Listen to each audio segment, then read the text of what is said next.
You're listening to the School Leadership Reimagined podcast, episode 168.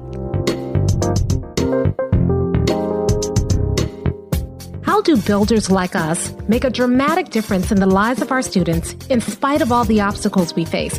How do you keep your vision for your school from being held hostage by resistant teachers, uncooperative parents, ridiculous district policies, or a lack of time, money, or resources?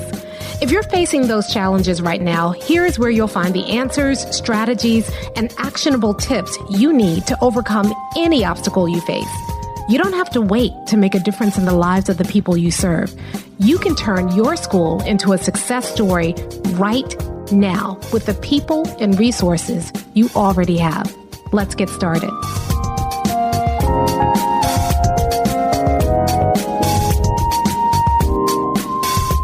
Hey builders, welcome to another episode of the School Leadership Reimagined podcast. I'm your host, Robin Jackson, and today we are finishing up our Summer Rewind series. We have this week and then we have next week, and in 2 weeks we're going to go back to our live podcast and introduce the next season. And I can't wait. I have so much to share with you. But in the meantime, I wanted to revisit this episode. We're revisiting episode 106 today. And the reason I wanted to revisit this episode is because this is a question that comes up all the time. And that's this. If you're an assistant principal, can you really be a builder? And I know why this question comes up because I usually say that the vision belongs to the builder. And so if you're an assistant principal and you're trying to come up with your vision, it's hard to think about a vision when your principal's vision is the one that's really going to drive the work in the school. But that doesn't mean that you can't have a vision for the areas you supervise. It doesn't mean that you can't practice the skill of developing a vision and pursuing that vision in preparation for a principalship someday. And so in this episode, I go into how you can still be a builder as an assistant principal. And even if you're not an assistant principal, this is a really good episode to listen to because what I'm really talking about is how to build from behind. And so whether you're an assistant principal or an assistant superintendent, or you're a principal and you're trying to get stuff done in the midst of all of these district mandates and trying to make sure that your agenda stays on track and that you don't get derailed from district mandates, this episode's a good listen anyway. So before we jump into the episode, though, I do want to tell you about something really cool that's happening this summer. You see, one of the things that I love doing is helping principals, assistant principals, district folks come to the realization of their own vision. And the reason I love helping people do this is because once you have a vision that gives you goosebumps, a vision that you're really excited about, a vision that's clear, a builder's vision, it's hard to unsee it, and it unleashes everything for you. I think this is so important. This step is so important that I do vision workshops for free once a month inside of Buildership University. Anybody can join. They're absolutely free. And during those workshops, I spend the first 5 or 10 minutes explaining what a builder's vision is and giving you some examples. And then the rest of the time, I'm just working with each of you individually, coaching you on coming up with your own vision. And the reason I love doing this so much is because the level of breakthrough that happens in such a very short period of time, that gives me goosebumps. That's fulfilling to me. So it's a very selfish reason. Listen, if you have a vision that you've been working on, or you're not satisfied with your school vision, or you don't even know your school vision, then I want you to come to one of these vision workshops so that you can get that goosebump experience with me, with the other people who are on that workshop. I am telling you, once you have your vision, it re-energizes your work. It gives you such focus and clarity. And going into a new school year with that kind of focus and clarity is so powerful. So if you want to join one of these vision workshops, all you need to do is go to buildershipuniversity.com, and there'll be a pop-up there with a link to join the next vision workshop. We only have a few left. If you're listening to this sometime in the future, you can always join our vision workshops. I don't anticipate we'll stop doing them once a month, but because I had a little bit more time this summer, we're doing several over the summer so that you can get geared up for the school year. So again, buildershipuniversity.com to find out about our next upcoming vision workshop. While you're on the page, I encourage you, if you're not a member already, to join Buildership University, the free version, because not only do you get access to all of our free vision workshops, we do an Ask Me Anything once a month where you can come on and get individual coaching from me absolutely free. We have a ton of free resources there. And so it makes sense that if you're really serious about Buildership, to join Buildership University, either in the free tier, or we have a new cohort opening up in a couple of weeks for the Buildership University Insider track. And that's great because you join a cohort and it's a mentorship. So I mentor you through the process of installing Buildership into your school. I'll tell you more about that in the next coming weeks. But in the meantime, buildershipuniversity.com is where all the good stuff is. Go there now and enjoy this revisit of episode 106, all about whether or not assistant principals can really be builders, and more importantly, how to lead from behind.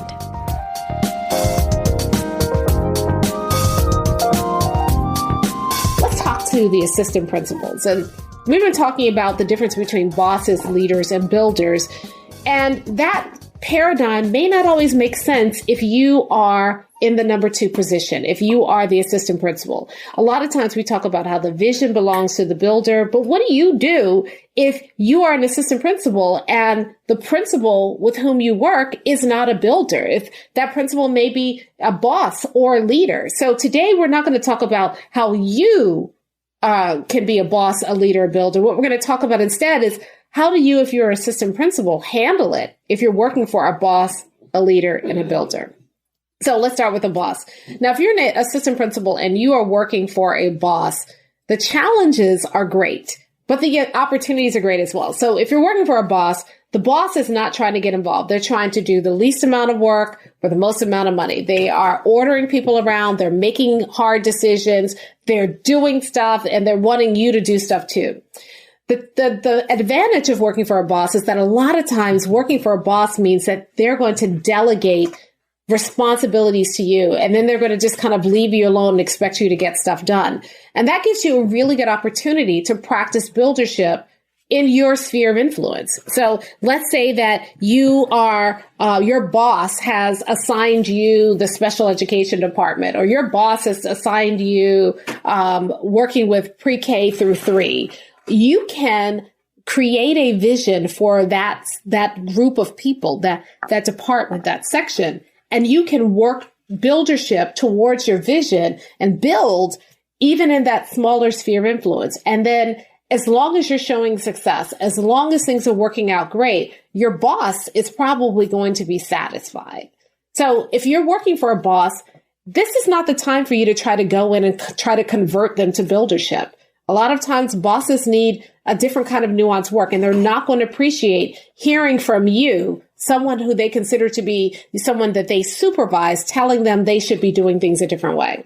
Instead, listen to the boss, hear what they want to do. As they give you assignments, as long as they're not micromanaging, you have an opportunity to build in your sphere of influence. And so that's what I would tell you to do. And as long as you're producing success, as long as you are showing results, as long as you are helping the boss achieve his or her goals, then they're going to be happy and satisfied with how you're doing it.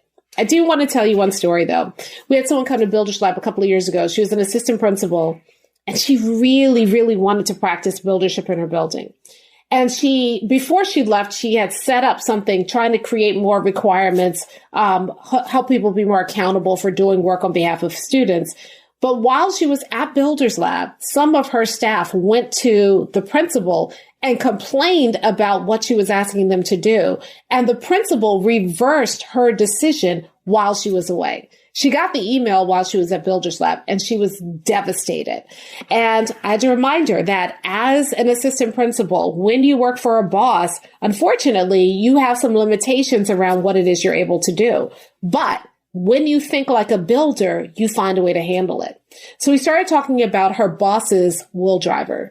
We started talking about what was going on with the team. And then we sat down together and we composed an email in response to what the boss had done with the teachers reversing her decision that fed his wool driver, but also talked to and made the case for why she wanted to do it and helped him save face for reversing her decision.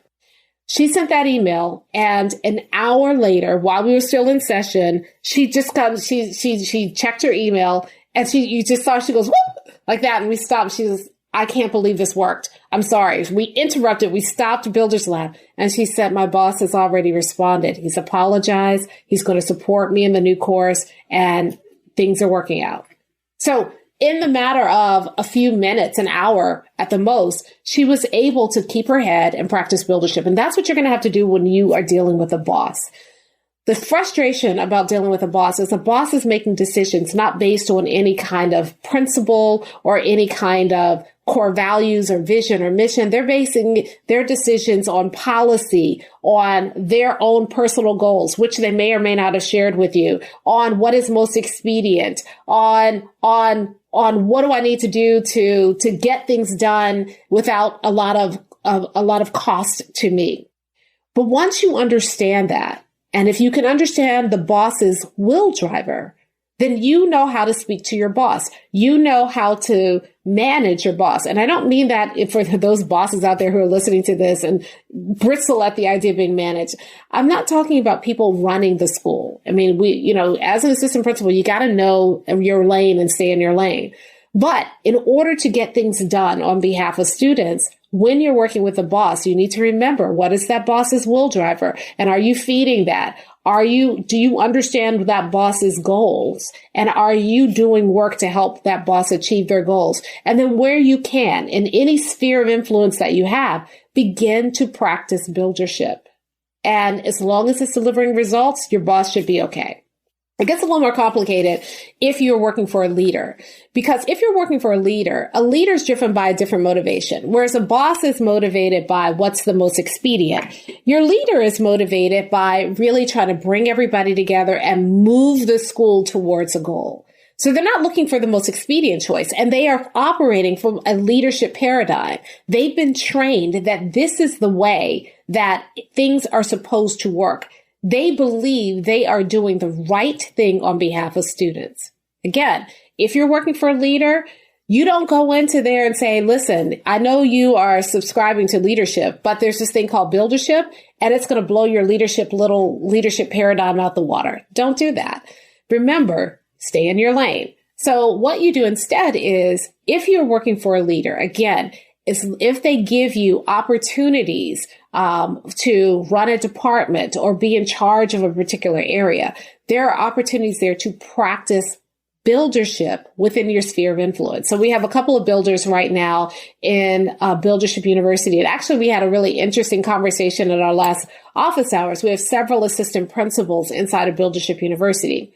And they were giving advice to someone who was an assistant principal who was concerned because she wanted to practice buildership, but her boss was not a builder. So we were trying to help her kind of think it through. And there's some politics going on. If you go in and you try to blow up everything that they've been doing, that has been working to some degree, as a matter of fact, then you look like a young upstart. Nobody likes a new convert.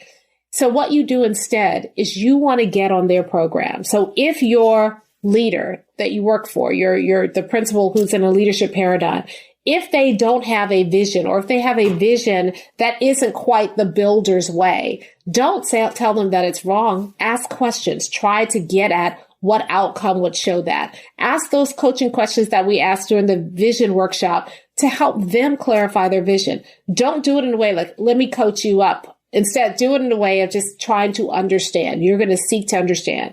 Once you understand your leader's vision, then you can start thinking about the areas where you have influence and how you can operationalize that vision. Let me give you an example. Let's say that you work for a leader and their vision is every child every day. Now, we all know that's not the right vision for a builder, but that's the vision that they have. So start asking questions. What every child every day what? Like what would the ideal outcome be for every child in the school every day? And they may say things like, well, we want all of our kids to feel loved, we want all our kids to feel challenged, or we never want to give up on students, or whatever it is. And listen to them. Then restate. So if this were to happen for every child every day, then you would feel like we're doing the right work. Absolutely. Okay, got it. Now, you're in charge of the English department, or you're in charge of the physical education department, or you're in charge of grades K through 2. And now you are going to sit down with your people and you're going to say that now as a school, our vision is every child, every day. What does that mean for us?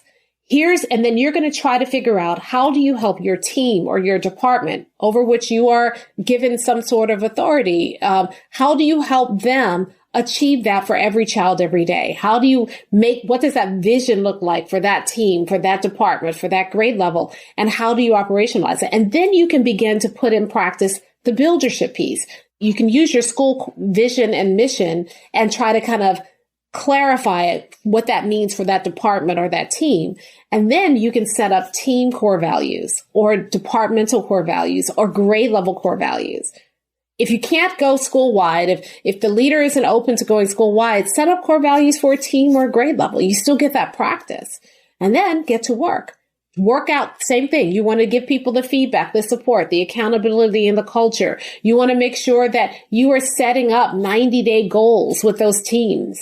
You're sitting down and you're talking to the teams about what do we want to accomplish in the next 90 days. If your leader is trying to move test scores, if your SIP plan says we've got to move to test scores, what can your area, your department, your team, the place where you are in charge, how can you move those test scores? So what you're going to do is you're going to use the leader's vision in whatever state that it is and build on that, because that's what you do as a builder. And at every turn, you can share what you're doing with your leader so that they know what you're doing, so you haven't gone rogue, and why you're doing it. And then start showing results. Start showing results right away. Now, the challenges with working with a leader are that if you are not careful, if you're not mindful of the politics, it can come across as if you are trying to take over. So what you want to do is you want to make sure that you're reassuring the leader, I'm working on your vision, your mission. What we're doing here, what I'm practicing is really about your vision, your mission, your core values. And if they tell you, I don't want it done that way, I want it done this way, you're going to have to do it the way that they ask, because they are the principal. They're in charge of the school and you're there in a support role. Now, I want to say this because I think it's important. Even though you are there in a support role, and you are, I want to be clear about that from the very beginning. You have another responsibility too, is that if you are an assistant principal and you are hoping one day to assume a principalship somewhere, then even though you're there in the support role, and even though you are going to have to ultimately do what the principal says, you are also there to hone your own skills so that when you take over your own school one day, or your own district, or your own department in the district, that you are ready and that you can begin to build. So as many opportunities as you can find to practice buildership in a non-threatening way, you want to take it. So a lot of people get frustrated because the principal is a boss or their principal is a leader. And that's not the builder's way. Builders don't get frustrated because other people aren't builders. Builders start building. And in this case, you know how people often say you have to lead from behind? Well, in this case, you're not leading from behind. You're building from behind. You're starting to feed your principal's will drivers. You're starting to understand that. You're starting to listen to what they really are trying to accomplish, and then help them begin to build the thing that they really want to build. Help them accomplish the thing that they're trying to accomplish. That's your role. You don't have to wait until you're in charge to be a builder. Buildership is happening every single day. When I was a teacher, before I even really understood buildership, I was, shall we say, entrepreneurial about how I taught. We had things that we had to do. I didn't always agree with them, and I wanted to do what was best for my students. And so I remember one time, and maybe you've heard me tell this story before, our district had a policy that kept a lot of traditionally underrepresented students out of advanced placement and honors courses. Because in order to get in, you had to have passed a certain test that they had shown had some cultural bias to it.